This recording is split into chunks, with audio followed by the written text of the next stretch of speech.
Hello friends, இந்த வீடியோவில் என்ன பார்க்க போனால் சாப்பாடை வந்து சத்துள்ளதாக இருக்கணும், ஆரோக்கியமாக இருக்கணும், நோய் நொடி இல்லாமல் நம்ம வந்து சந்தோஷமாக இருக்கணும். அதுதான் வந்து சும்மா சாப்பிட்ணுன்னு சாப்பிட்டுட்டு என்ன பண்ணுறத வச்சு டாக்டருக்கு வந்து கொடுக்குறது, ஆஸ்பத்திரிக்கு கொடுக்குறது நல்லது கிடையாது.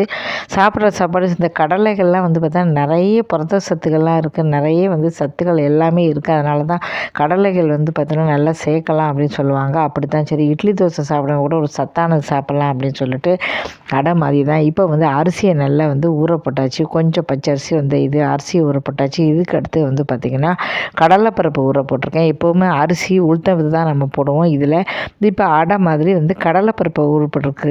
இப்போ வந்து கடலைப்பருப்பை ஊற போட்டுட்டு நல்லா கொண்டக்கடலை வந்து ரொம்ப சத்தானது, அதிக அளவு கொண்டக்கடலை வந்து சேர்த்துருக்கு.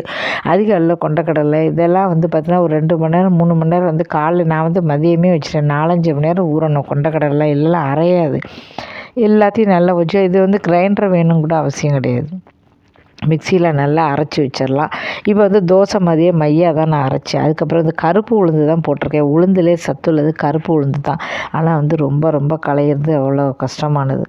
அதனால் அதில் சத்து இருக்குது அப்படின்னால அதை ஃபுல்லாகவே களைஞ்சி எடுத்தாச்சு. களைஞ்சி எடுத்துட்டு இப்போ வந்து அதையும் போட்டுட்டு அதுக்கப்புறம் அரைச்சி எடுத்துகிட்டு உப்பு, இது கருவேப்பிலை, வெங்காயம், அதுக்கப்புறம் வந்து கரைக்கும் போது 5-6 வந்து மிளகாத்தூள் வந்து போட்டுங்க, அதையும் சேர்த்து வந்து வச்சுக்கோங்க. மிளகாத்தூள் வந்து போட்டுட்டு அப்புறம் பெருங்காயம் கொஞ்சம் தூக்கலாக போடுங்க. கருவேப்பிலை, வெங்காயம், இஞ்சி இதை எல்லாத்தையுமே கட் பண்ணி நீங்கள் மேலே வந்து போட்டு நல்லா வச்சிடலாம்.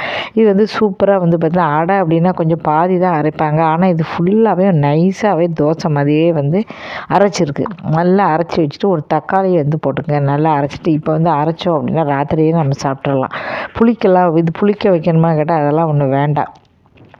மதியம் ஒரு 12 மணிக்கு ஊற போட்டிருக்கேன், சாயந்தரம் ஒரு 6 மணிக்கு அரைச்சாச்சு. ராத்திரி வந்து நம்ம சாப்பிட போகிறோம். ராத்திரி தான் இந்த தோசையை வந்து சாப்பிட போகிறோம். உடனே நல்லா ஊற்றி இதை பாருங்கள், மாவு அப்படி நல்லா இருக்குது. எல்லாத்தையும் போட வேண்டியது எல்லாம் சின்னதாக கட் பண்ணால் கூட நீங்கள் கட் பண்ணி போட்டுக்கோங்க. கட் பண்ணி போட்டு ஃபுல்லாகவே அதுக்கப்புறம் தோசை மாதிரி ஊற்றி இதுக்கு தொட்டுக்க என்ன பண்ணோன்னா நாங்கள் வந்து கொத்தமல்லி வச்சு சாப்பிட்டோம். கொத்தமல்லி வந்து பார்த்தா ரொம்ப ரொம்ப நல்லது, கிட்னிக்கெல்லாம் வந்து பார்த்திங்கன்னா ரொம்ப நல்லது சொல்லுவாங்க. அதனால் வந்து பார்த்திங்கன்னா சாப்பிட எல்லாத்தையுமே முடிஞ்ச வர ஆரோக்கியமாக என்னது அப்படின்னு பார்த்து தான் நான் சாப்பிடுவேன். என்னுடைய சமையல்களில் வந்து பார்த்திங்கன்னா இயற்கை இதை தான் இருக்கும். ரொம்பலாம் வெளியில் வந்து சாப்பிட மாட்டேன், எண்ணெய் கம்மியாக தான் ஊற்றுவேன். அதே மாதிரி அதுக்காக கொத்தமல்லி சட்னி வந்து பண்ணேன், அது ரொம்ப நல்லதான். உளுத்தம்பருப்பு கொஞ்சம் மிளகாத்தூள்லாம் போட்டு கொஞ்சம் வந்து லேசாக வறுத்து சாப்பிட்றலாம். அந்த பாருங்கள் தோசை மாதிரி கொஞ்சம் ரொம்ப குண்டாக வராது, கொஞ்சம் எண்ணெயை விட்டு நல்லா முருகலாக எடுக்கணும். ஆனால் அப்படியே எடுத்தால் மாவாக இருக்கும். கடலைகள் அது ராத்திரி சாப்பிட்டா வயிறு இதாக இருக்கும். அதனால் நல்லா வந்து பார்த்திங்கன்னா நீங்கள் முறுமுறு கொஞ்சம் எண்ணெயை ஊற்றி நல்லா முறுமுறுன்னு வந்து கொஞ்சம் வச்சுக்கோங்க. வச்சுட்டு ரொம்ப நேரம் வச்சா சக்கசையாக வச்சு சாப்பிட்றதுக்கு ரொம்ப சூப்பராக இருக்கும். இப்படி ஒரு சத்துள்ளதாக சாப்பிடுங்க. சாப்பிட்ற சாப்பாடை என்றைக்கு சத்துள்ளதாக சாப்பிட்டிங்கன்னா ரொம்ப நல்லா. வேணும்னா கூட கொஞ்சம் 2 பக்கமே முருகலாக வந்து எடுத்துக்கோங்க, சாப்பிடுங்க. ஆஸ்பத்திரி போகாமல் ஆரோக்கியமாக இருங்க. என்றைக்குமே அது பார்த்திங்கன்னா மோட்டிவேஷனல் வீடியோக்காக நிறைய வந்து போட்டிருக்கேன். ஆரோக்கியமாக இருங்க, நல்லா சாப்பிடுங்க, வேலைக்கு சாப்பிடுங்க, நோய் நொடி இல்லாமல் நல்லா இருங்க.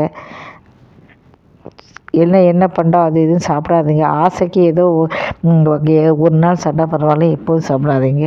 இந்த வீடியோ பிடிச்சா மறக்காமல் சேனலை சப்ஸ்கிரைப் பண்ணி நிறைய வீடியோக்கள் போட்டிருக்கேன், ஆதரவு கொடுங்க. நன்றி.